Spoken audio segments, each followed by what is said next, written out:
With us now, the Director of Communications and Media for the Ukrainian Congress Committee of America, Andrij Dobriansky. Andrij, it is always so great to see you. I'm really looking forward to your take here. So quite the development. Zelensky and his team, as you know, they're in Turkey. Putin not coming, which is generating some confusion about what happens next here. Zelensky said, as we outlined, he'll only meet with Putin, not some lower-level diplomat. Where do you see this going from here? Lots of confusion. I'm glad you had that large wall because I think there's even more pieces that you could try to fit on there. One of them being that we know that the Secretary of State is currently in Turkey. However, all these people are very spread out. So Zelensky flew directly to the capital to meet with President Erdogan, and that's in Ankara. Down on the Mediterranean coast is where there is a NATO summit on the 15th of foreign ministers. So that's where Marco Rubio is.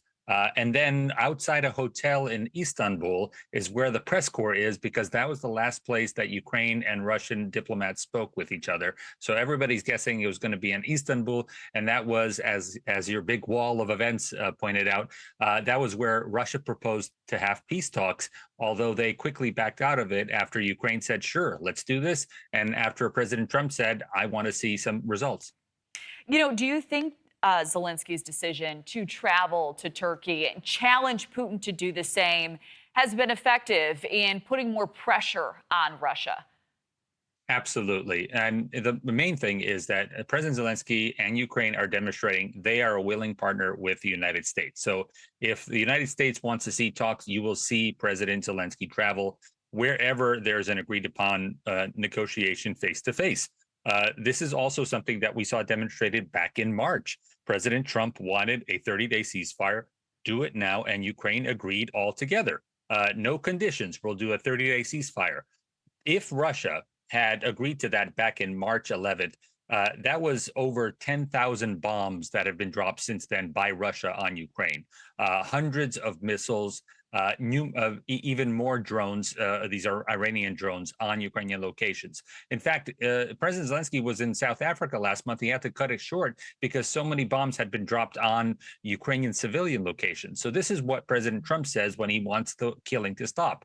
And at the same time, President Putin and Russia do not seem interested in doing anything as far as meeting, as far as stopping their attacks.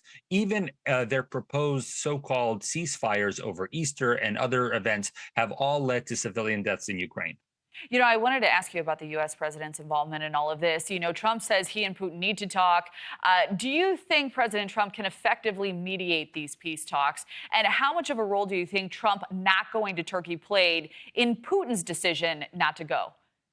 Well, I think President Trump was saying up until he was on the plane less than 24 hours ago before he landed on his first stop. And he said, we're going to it still might happen. I might go to Turkey. I might go to Turkey. He was leaving the door open for President Putin. What President Putin did from the moment that President Zelensky said, I'm willing to meet, he started saying, well, maybe I'll send my my foreign minister. Now it's 3 deputy ministers, and the lead guy in the negotiation that Putin announced would be representing him is somebody who faked his doctorate and is some kind of know-it-all for Putin, who Putin sent to Istanbul in 2022, not to do a peace deal, but to have Ukraine capitulate to them, to sign over all of their military arms in a great victory. We obviously know that there was no great victory, that Ukraine has been defending its territory for all this time.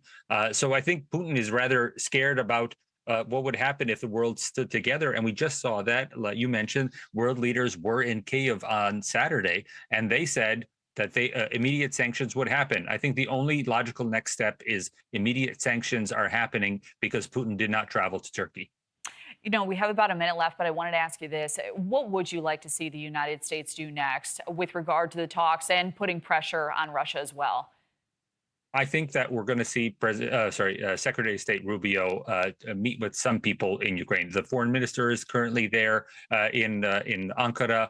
I'm sure while both foreign secretaries are in Turkey together, they're going to get together. I doubt that there's any value for anybody from even the United States to meet with the Russian delegation that's coming. These are all very low people. I mean, not even at the level of a minister. So, so the next step, what I would like to see, I would like to see the West, including the United States, follow up on the promise that if Russia wasn't going to play ball, sanctions would be put on. And President Trump has tweeted about this numerous times since March. I think it's high time that we follow along with Lindsey Graham's proposed sanctions bill. Over 70 sponsors in the Senate. This could easily pass the House and go into effect as soon as the Europeans, who are also going to raise their sanctions immediately. Yeah, so many saying that would have a crippling effect. We'll stay tuned. Andrij, always great to see you. Thank you so much, my friend. Thank you. And Walmart.